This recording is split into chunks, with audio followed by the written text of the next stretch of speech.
Olá, eu sou a Catarina Pinto Fuzeta e este é o meu podcast. Este é um espaço onde vou partilhar contigo as minhas histórias e lições.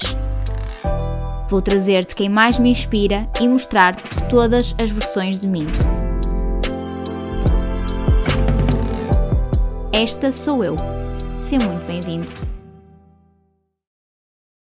Olá a todos, sejam muito bem-vindos a mais um episódio aqui do nosso podcast.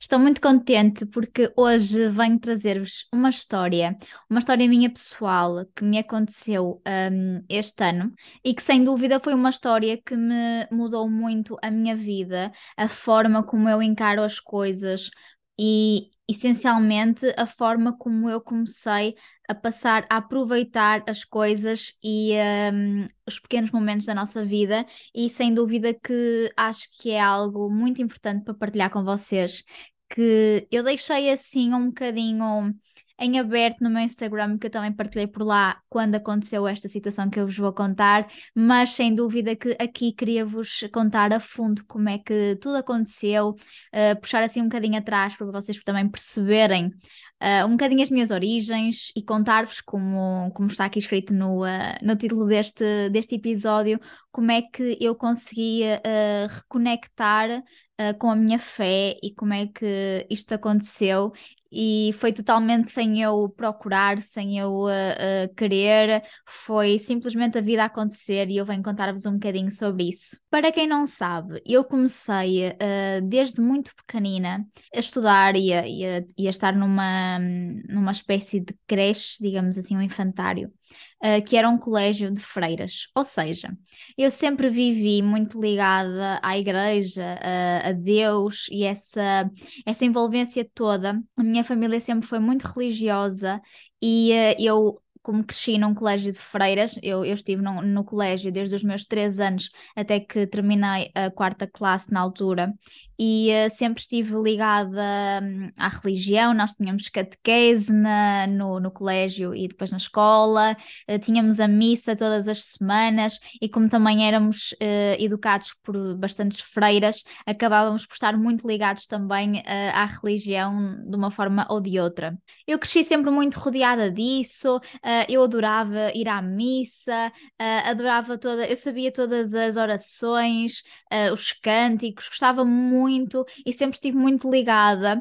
E se algum dia naquela altura me tivessem dito que eu iria me desconectar totalmente desse meu lado, eu não teria acreditado. E foi sem dúvida, com o passar dos anos, eu comecei a crescer, comecei a ter muitas dúvidas, a ter muitas questões que ninguém me sabia responder.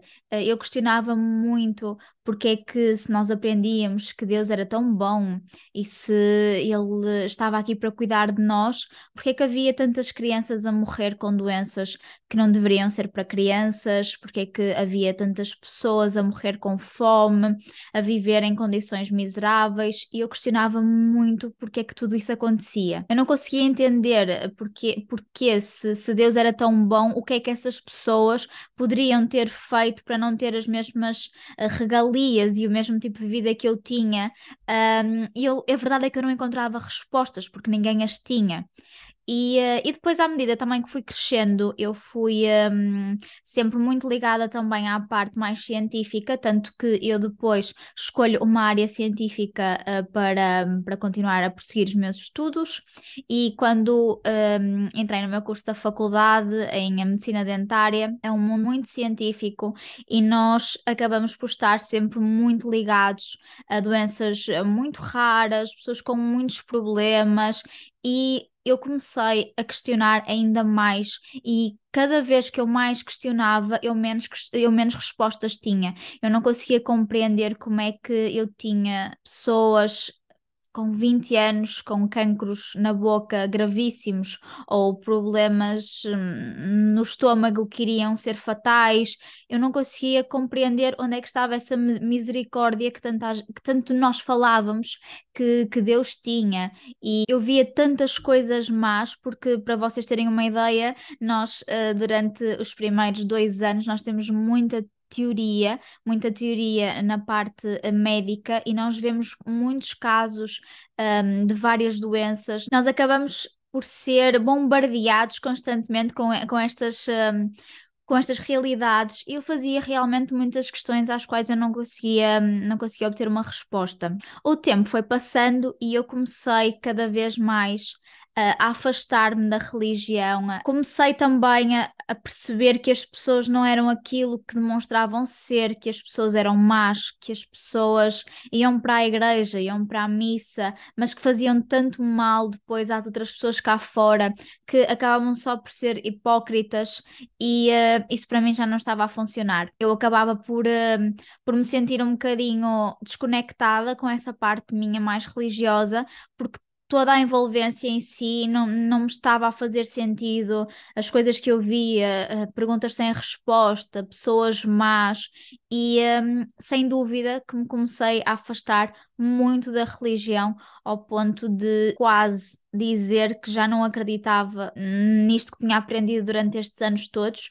Acreditava que havia alguma coisa, mas que não sabia o que era, e estava mesmo muito, muito desconectada de toda a minha vida até aquele momento. Mas a verdade é que depois também eu nunca mais refleti sobre isso, sabem? Não era algo que me estivesse a incomodar. Eu não passava os meus dias a pensar, ai, mas será que existe alguma coisa? Porque é que eu agora já não acredito tanto? Eu simplesmente deixei a minha vida continuar, a vida fluiu. Eu tinha também a cabeça sempre muito cheia de coisas, porque eu trabalhava, eu estudava, eu tinha sempre muito que fazer, não tinha tempo para apreciar as coisas, eu vivia em autêntico piloto automático na minha vida. Então foram coisas que simplesmente eu fui deixando passar, e que nunca senti aquela necessidade de reviver ou de fazer perguntas sobre o que é que estava a sentir. E nunca mais pensei no assunto. Minha vida corria normal, estava tudo normal. Até que acontece uma coisa que vira isto tudo ao contrário, que foi este ano. Para quem aqui não sabe, o meu marido, ele viveu em França e trabalhou durante um período em que eu ainda estive em Portugal, e nós vivíamos separados, e então eu vinha à França visitá-lo quando podia, quando tinha algumas férias da faculdade. E na altura da Páscoa, nós temos sempre as férias da Páscoa, e eu aproveitei para vir visitar, mas foi surpresa. Ou seja, eu apenas disse aos meus pais, aos meus sogros, que vinha cá, mas ele não fazia ideia que eu vinha lhe fazer essa surpresa, e mesmo não contei a mais ninguém, porque era uma viagem simples. 1h50 de avião, estava tudo normal, e quando eu chegasse cá depois, aí sim contava, só para não correr o risco dele descobrir antes do tempo. Tudo normal, comprei a minha viagem de avião. Para quem não sabe, eu odeio andar de avião, eu tenho um medo muito, muito grande, que na verdade eu não sei porque é que eu sinto, porque não foi sempre assim. Eu no início eu não tinha este medo, e parece que foi crescendo gradualmente. Mas eu tenho muito medo de andar de avião, então para mim era sempre uma prova de fogo muito grande vir visitá-lo, porque vinha sozinha num avião. E por muito poucas horas que fossem, para mim era uma tortura estar lá dentro. Eu só de pensar que iria entrar num avião eu ficava nervosa, então gostava-me muito, mas gostava-me ainda mais de estar longe dele, então eu vinha sempre, sempre que podia. Estava tudo a correr super bem, tinha feito o meu check-in, estava à espera, estava até entusiasmada, porque quando reparei no número da porta era o meu angel number, que é o número 19. Eu tenho dois angel numbers, que é o 19 e o 22, e quando eu vi o 19 eu fiquei muito assim leve, fiquei muito contente. Ai, é o meu angel number, tem tudo para correr bem, vamos lá. E a verdade é que embarquei, estava tudo ótimo. Eu tinha o meu iPad, ia a ver as minhas séries para me tentar distrair um bocadinho. A viagem estava a correr super, super bem, super bom tempo. Depois eu até estava a fazer conversa com a rapariga que estava ao meu lado, íamos a ver as duas a mesma série, e estava a correr tudo extremamente bem. Até que o piloto avisa que dentro de cerca de 15 minutos vamos aterrar, e eu já estava, yes! Finalmente. É a coisa que eu mais gosto de ouvir, é que vamos aterrar, porque eu detesto andar de avião, e então a parte que eu mais gosto é quando nós voltamos ao chão. Pronto, tudo super normal. Eu já estou habituada que quando eles começam a avisar isso, nós temos que desligar tudo, começar a preparar-nos, mesas todas para o lugar, tudo normal. E de repente estávamos quase a aterrar, já estávamos mesmo a ver o chão, a pista do aeroporto, e eu estava super contente e tinha corrido super bem, nem queria acreditar, nem tinha apanhado turbulência nem nada, nem me tinha sentido assim muito nervosa, e de repente eu só percebo que nós estamos quase a aterrar, nós devíamos estar, sei lá, 5 metros, 3 metros do chão, uma coisa assim, e o avião simplesmente começa a andar assim, ou seja, a virar um bocado, muito esquisito, e o avião levanta voo outra vez, ou seja, nós não chegamos a aterrar. E eu fiquei logo em pânico e pensei, meu Deus do céu, eu só de vos estar aqui a contar esta história, eu tenho o coração aos saltos, porque reviver esta história mexe muito com o sistema, porque eu fico mesmo estressada, mas como eu vos estava a contar, o avião levanta voo outra vez e nós não estávamos a perceber o que é que estava a acontecer. No entanto, eles fazem um aviso a dizer que não vamos conseguir aterrar naquele aeroporto em Paris,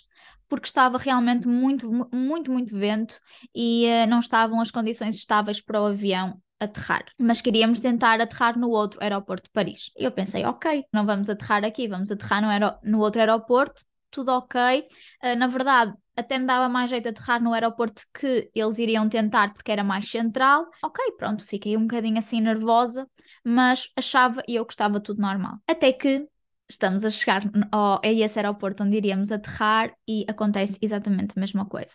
Eles tentam aterrar, o avião começa a ficar todo de lado, uma coisa doida, e ele tenta levantar voo outra vez e o avião vai todo torto no ar a tentar levantar voo, uma coisa inexplicável, surreal mesmo. Foi nessa altura que eu comecei a ficar mesmo muito nervosa, porque eu já não gosto de estar lá dentro, eu já não gosto de pensar em aviões, quanto mais sentir que 2 vezes tentamos aterrar e que não conseguimos aterrar. Começamos a ficar todos um bocadinho preocupados lá dentro e o avião começou a ficar muito estranho.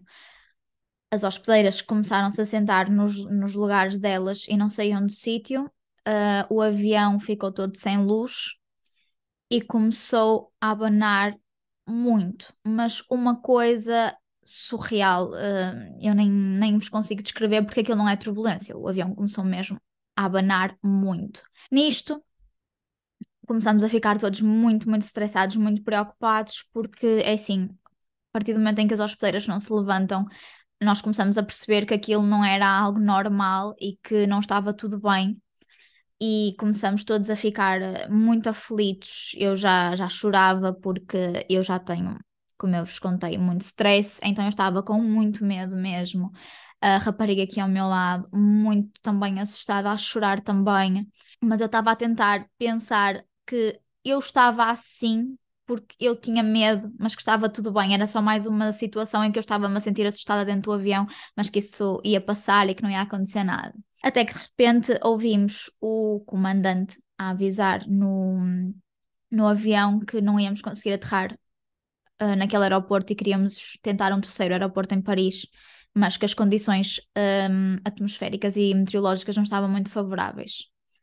E nós começamos mesmo a ficar todos muito preocupados, porque a hospedeira depois avisa-nos que nós vamos ter que ficar no ar à espera para tentar aterrar. Estavam 5 aviões na mesma situação que nós e que não sabiam se iriam ter gasolina para estar tanto tempo à espera, sem saber se poderiam aterrar e ainda ir tentar aterrar noutro sítio. Meu Deus, eu nem tenho palavras para vos descrever o que eu senti naquele momento. As lágrimas caíam e eu só pensava, porque é que isto me está a acontecer aqui? Eu não estou a acreditar que vou morrer aqui dentro. Era a única coisa que eu conseguia pensar. Estávamos a tentar aterrar nesse terceiro aeroporto até que eles percebem que vai ser impossível aterrar e que não íamos conseguir aterrar em nenhum dos aeroportos. E foi nesse momento que toda a gente no avião começa a entrar em pânico, começa muita gente a chorar, muita gente a pegar nos telemóveis e a ligar para familiares, para amigos, e começou-se a descontrolar um bocadinho. As pessoas lá dentro estavam a ficar todas muito nervosas, e é nesse momento que eles nos avisam que não vamos conseguir aterrar em França, vamos ter que fazer uma aterragem de urgência na Bélgica. Mas vocês não estão a perceber a viagem de França até à Bélgica como é que foi. Não foi do género, o avião está estável e nós vamos tentar aterrar noutro aeroporto. Isto foi toda uma viagem em que chegou a um ponto, a meio da viagem, em que o avião perdeu completamente a estabilidade e começou a cair a pique. Nós sentimos, eu fiquei assim pendurada e comecei a sentir o avião a cair. E eu nesse momento eu só dizia em voz alta um mantra para eu própria acreditar que aquilo não ia acontecer e eu só dizia: a minha missão não acaba aqui, a minha missão não acaba aqui. Porque eu sentia que eu não podia morrer naquele momento, não, eu ainda tinha tantas coisas para fazer e, hum, e nesse momento em que o avião perde completamente o controlo e nós começamos a sentir todos que estávamos a cair e que não íamos nos conseguir salvar, foi como se me aparecesse uma linha da vida à frente dos meus olhos, em que eu repensei em toda a minha vida, em que eu repensei em tudo o que eu não fiz porque tinha medo, em tudo o que eu não fiz porque as outras pessoas achavam que poderia ser errado eu fazer, e em todas as coisas que eu queria ainda ter tempo para fazer, mas que se calhar não ia ter. E foi, deu um clique no meu cérebro nessa altura em que eu disse mesmo a mim própria que se eu me salvasse daquela situação, eu iria viver uma vida de forma diferente. Eu iria aproveitar todas as coisas pequenas que nós não damos valor, que eu iria agradecer todos os dias mais do que agradecia e iria começar a viver como se cada dia fosse o último, porque realmente nós nunca sabemos quando é que esse dia vai ser e às vezes tudo parece normal e a nossa vida pode estar mesmo quase a terminar. E então eu tinha isso muito claro na minha mente, que se eu me conseguisse salvar, eu iria viver de uma forma diferente. Mas confesso-vos que naquele momento eu não acreditava assim tanto que eu iria me conseguir salvar, porque eu cheguei a um ponto em que o avião está a cair, em que eu dei por mim só a pensar qual será a dor do embate do avião no chão? Como é que vai ser aquela dor? Será que eu vou sentir? Será que eu vou morrer logo? Será que eu vou morrer lentamente? O que é que vai acontecer? E isto é algo completamente doloroso pensar, porque nós não temos como nos salvar, nós não temos como sair daquela situação, como tentar fugir, fazer alguma coisa diferente. Nós estamos completamente impotentes ali sentados, imobilizados. E, hum, e sem dúvida foi uma altura muito, muito, muito complicada. Eu olhava para as pessoas à minha volta, homens, completamente desfeitos, nem sequer conseguiam estar ali a tentar dar algum tipo de apoio às companheiras que estavam com eles, estava tudo de rastos, e foi mesmo muito complicado. O avião depois lá se conseguiu voltar a posicionar e nós não acreditávamos que ele ia conseguir aterrar, nós estávamos sempre com aquela sensação, tipo, quando é que ele vai cair, quando é que nós vamos morrer. Foi a pior experiência da minha vida, foi algo mesmo que eu nunca vou esquecer. Só de estar aqui a falar me causa stress, porque é algo, é um stress mesmo, nós estamos fechados naquele espaço, nós não sabemos o que é que está a acontecer, não temos controle de nada. E é mesmo a vida a pôr-nos a par que nós não controlamos absolutamente nada, nada. E é desconcertante esse sentimento que nós temos. Com muita, muita ajuda do divino, nós conseguimos aterrar na Bélgica e eu nem vos consigo descrever a sensação que eu senti e que eu acredito que todos os passageiros, comandantes, tripulantes, hospedeiras daquele avião sentiram quando o avião aterrou no chão. Foi um alívio. Olha, eu chorei muito quando o avião aterrou porque eu não conseguia acreditar que realmente tínhamos conseguido aterrar vivos. E quando o avião realmente para e é logo chamada uma equipa de paramédicos para dentro do avião porque havia muita gente desmaiada, havia pessoas grávidas extremamente em stress muito péssimo. Basicamente, o pessoal todo que estava para trás da asa estava todo desmaiado porque houve ali uma pressão de ar esquisita e o pessoal desmaiou. Um filme. muito, muito grande. Tanto que, para vocês perceberem, nós quando aterramos, a companhia aérea arranjou-nos outro voo para nós voltarmos para a França. E ninguém quis ir de avião para lado nenhum. Ninguém. Não houve um único passageiro daquele voo que tenha ponderado voltar a entrar num avião. E fomos todos na mesma caminhoneta da Bélgica para a França. Neste caso, fomos até Paris mesmo, porque ninguém conseguiria voltar a enfiar-se num avião tão cedo enquanto se lembrasse daquela experiência. Eu ainda me recordo de um passageiro que estava à minha beira, que ele era português, e estava-me a dizer: esta foi a primeira viagem que eu fiz de avião. E eu sinto que foi a última, porque eu acho que nunca mais consigo meter-me num avião.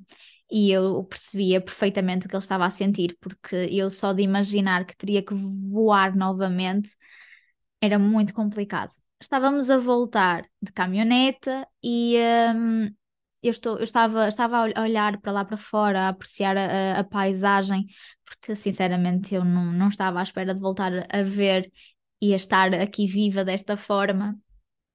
E quando eu estou a olhar para o céu, eu vejo um arco-íris. E achei que giro um arco-íris, isto só pode significar que vai correr tudo bem. Mas quando eu começo a olhar melhor, começo a perceber que não era só um arco-íris, porque eu estava a ver um arco-íris em formato de círculo. Então estava a achar muito estranho, porque eu conseguia ver um círculo do arco-íris e como se fosse o sol dentro desse círculo. Então nunca tinha visto uma coisa daquelas. E quando fui procurar, percebi que tinha visto um aro solar. Eu nunca tinha ouvido falar, nunca tinha visto na minha vida. E quando comecei a pesquisar mais sobre esse fenómeno, percebi, surreal, pessoal, vocês tipo, não estão a perceber. Eu percebi que este fenómeno já tinha sido descrito pela civilização maia e que normalmente este tipo de efeitos que se via no céu eram permitidos serem vistos por pessoas e em momentos em que tinham sobrevivido a catástrofes. E eu fiquei, meu Deus do céu, o que é isto? Isto só pode ser algum sinal, isto não é possível, porque eu nunca vi isto na minha vida e está-me a acontecer ver isto depois daquilo que eu vivi. Mas pronto, achei que podia ser um sinal, mas continuei a minha viagem muito descansada, finalmente com os pés no chão. Nunca tinha estado tão contente de estar numa caminhoneta, porque eu só queria algo que tivesse rodas e que estivesse no chão. E lá chegamos depois a Paris, eu perdi os comboios todos para ir até casa, já tinha os bilhetes todos comprados, perdi com aquela confusão toda, mas estava muito feliz, muito grata por estar viva, que era a única coisa que eu mais queria.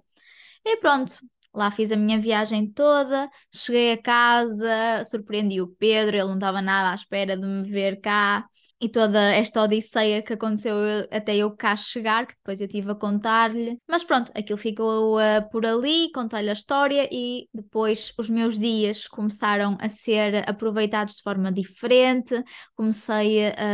Eu adoro ir ver o pôr do sol, é uma coisa que eu adoro e eu fui ver todos os dias que estive cá, porque eu só pensava, meu Deus, eu achei que nunca mais ia ver o pôr do sol nesta praia, pensei que nunca mais ia ver sequer nada, então comecei a dar muito valor a essas pequenas coisas, a essa rotina tão simples de esperar que ele saísse do trabalho para irmos ver o pôr do sol e que às vezes acabamos por negligenciar tanto coisas tão simples porque temos tão à mão e tão na nossa disposição todos os dias. Então eu quis começar a viver esses momentos porque realmente tinha sido algo que eu tinha percebido naquele avião que nós tínhamos mesmo que aproveitar e fazer diferente. Começamos a fazer isso, tudo normal, e como eu vos disse, eu vou para cá na altura da Páscoa e comecei a pensar novamente na religião, comecei a pensar novamente em Deus, porque é assim, eu tinha estado num avião quase a morrer e aquilo que eu fiz nessa altura foi rezar. Eu percebi que eu sabia as rezas todas de cor, que eu nunca me tinha esquecido delas, e senti-me hipócrita. Senti-me muito hipócrita porque durante muito tempo negligenciei toda essa parte, para mim era como se não existisse, mas na altura em que eu senti que precisava de ajuda, na altura em que eu senti que algo estava a correr mal na minha vida, eu pedi a Deus ajuda e sentia-me hipócrita. Então comecei outra vez a questionar-me, a pensar porque é que eu estava tão afastada, o que é que tinha acontecido. Como estávamos na Páscoa, há sempre muito aquela tradição portuguesa de dar os filmes de Jesus, e por acaso, aqui em casa, estava nessa altura, nós estávamos a almoçar, eu disse, olhem, por que não vou ver este filme, nunca ouvi na minha vida. Já ouvi falar tantas vezes deste filme do Diogo Morgado, vou ver o filme e até vou pensar um bocadinho sobre este assunto, porque realmente foi algo que me foi um bocadinho despertado nesta viagem. Estávamos a ver o filme, tudo normal. Depois estávamos a ver aquela cena do filme, para quem já viu, que é aquela parte do filme A Última Ceia, que eles estão lá todos, e nós estávamos a conversar por causa da pintura, onde é que estaria a pintura. Estávamos a conversar muito sobre essa questão da última ceia. E pronto, acabamos de ver o filme, tudo normal, e foi muito engraçado porque nós já éramos para ter ido experimentar num restaurante aqui perto de casa há muito tempo. Mas vocês sabem aquele restaurante que vocês estão sempre a dizer que têm que ir lá jantar, mas acabam por adiar, sempre por algum motivo alheio e acabam por nunca lá ir. Pronto, este era o restaurante que estava a acontecer essa situação. Mas nós naquele dia dissemos, não, hoje vamos lá jantar e não sei o quê, e fomos. Chegamos ao restaurante, um restaurante super simples, era uma hamburgueria até vegetariana que tinha cá, que nós queríamos experimentar. Era muito simples, as paredes eram todas à base de uma cor só, não tinha nada de desenhos. E nós começamos a entrar na sala e de repente o empregado diz-nos uma mesa para nós nos sentarmos. Quando nós nos sentamos nessa mesa e olhamos para a nossa parede, à nossa direita, nós simplesmente ficamos sem fala, os dois, porque não estávamos à espera de ver aquilo ali. Era algo que estávamos à espera de tudo menos daquilo. Que era o quê? Estava desenhado naquela parede a última ceia de Jesus com os discípulos. Não é normal, percebem? Não é normal toda esta conversa, toda esta situação e eu ir a uma hamburgueria e ter a última ceia lá na parede. Então foi assim muito esquisito. Comecei a pensar que realmente estava a receber um sinal para começar a questionar-me e a conectar-me outra vez mais com esta minha parte religiosa que sempre cá esteve. Simplesmente estava era como se adormecida, esquecida. E comecei a repensar muito nestas coisas outra vez. Comecei a pensar muito, tanto que depois, na altura em que eu tive que voltar para Portugal, eu estava muito, muito nervosa. Muito nervosa porque eu tinha uma viagem de volta para fazer num avião de novo.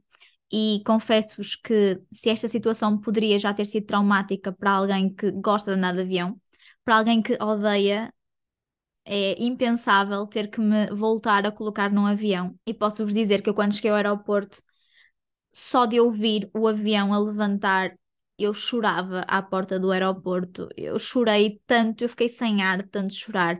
Quem olhasse para mim devia achar que eu não ia ver meu marido 1 ano ou 2 anos e estava ali cheia de saudades já, mas eu nem conseguia pensar nisso, eu só conseguia pensar que me ia voltar a enfiar dentro de um avião e que era tudo o que eu não queria fazer. Tanto que eu até ponderei ver caminhonetas para voltar para Portugal, mas era tantas horas que era impossível, eu não iria chegar a tempo das minhas aulas, e então eu tinha mesmo que voltar a entrar num avião. Basicamente, desde que eu cheguei ao aeroporto até que eu me sentei no banco do avião, eu chorei o caminho todo. Eu chorei a colocar a mala, chorei a ser revistada, chorei à espera, estava mesmo em pânico. Eu nunca tinha sentido um medo tão grande dentro de mim de saber o que é que eu iria ter que enfrentar e depois daquela situação tão traumática que tinha vivido, mas não tinha como fugir dela, não tinha volta a dar e tive simplesmente que confiar e entrar naquele avião. Lembro-me de estar a falar ainda com o Pedro por mensagens, ele estava-me a tentar acalmar, porque obviamente ele também ficou muito preocupado quando me lá deixou, porque ele sabia no estado em que eu estava. Eu estava a tentar colocar a mala por cima do meu assento, do meu banco, e normalmente já não é muito fácil porque eu não sou muito alta, mas eu naquele dia, esqueçam, eu nem conseguia raciocinar direito, eu nem conseguia fazer nada, muito menos colocar lá a mala, eu estava completamente desnorteada, esqueçam, estava muito, muito perdida. E vem um hospedeiro de bordo ter comigo e pergunta-me se eu preciso de ajuda. Este hospedeiro de bordo, eu não fui eu que o chamei, ele não era português, que ele falou para mim em inglês, e foi nesse momento em que esse hospedeiro vem ter comigo que eu recebi o maior sinal de sempre da minha vida, e eu percebi que aquela viagem tinha tido um propósito, que aquele quase incidente tinha sido para me reconectar com a minha fé, para me fazer pensar outra vez, para me voltar a trazer todas estes fios que eu tinha de ligação com a religião que estavam já tão perdidos dentro de mim. E quando o hospedeiro chega à minha beira e eu olho para a placa dele para perceber como é que ele chamava-se Jesus. Surreal.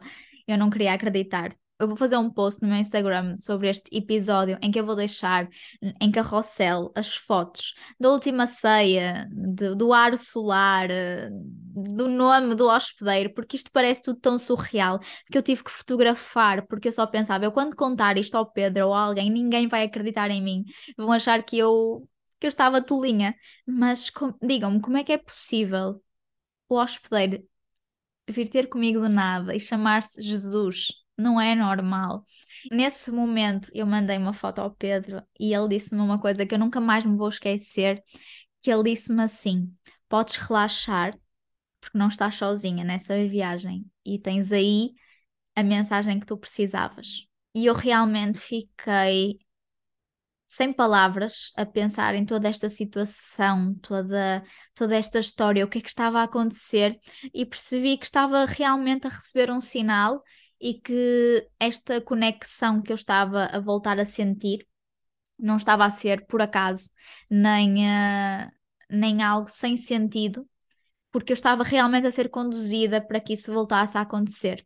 Eu nessa altura já estava muito conectada com a minha parte espiritual, com a minha parte mais interior, mas não estava conectada com a religião, porque espiritualidade e religião não é a mesma coisa.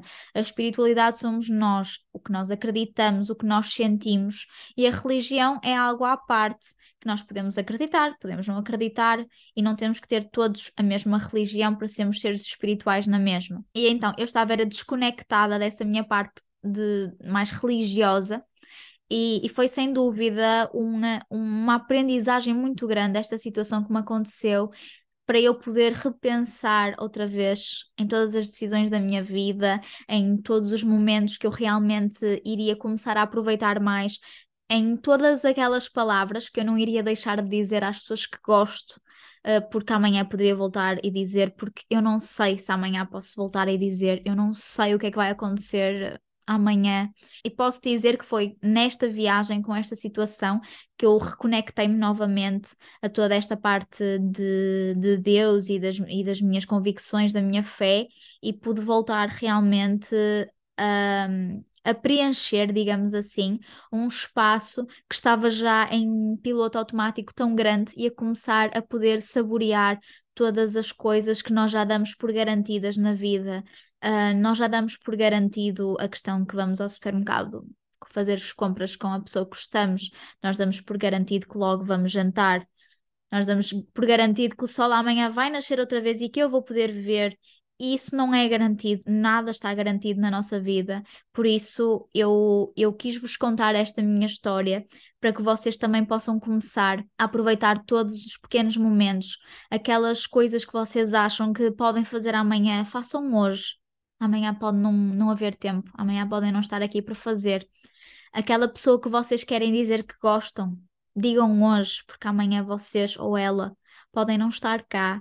E foi sem dúvida uma aprendizagem muito grande que eu tirei desta situação, para começar a aproveitar mais a minha vida, a aproveitar os momentos que já eram tão banais, que nós nem dávamos valor, mas quando quase nos tiram esses momentos e essas coisas tão banais, nós sentimos falta delas e queremos vivê-las de outra forma. Sem dúvida que eu achei que inicialmente isto que estava a acontecer não era por nenhum motivo em especial, simplesmente tinha acontecido, mas como na verdade nada nesta vida acontece por acaso e tudo tem um propósito, eu acredito que este tenha sido o meu, e que realmente mudou a minha vida, a minha forma de ver o mundo, de ver as coisas e reconectou-me de alguma forma de novo com a Catarina, que lá no início acreditava muito, agradecia muito e estava tão conectada com tudo à sua volta. Quis-vos muito trazer esta história, partilhar um bocadinho sobre mim,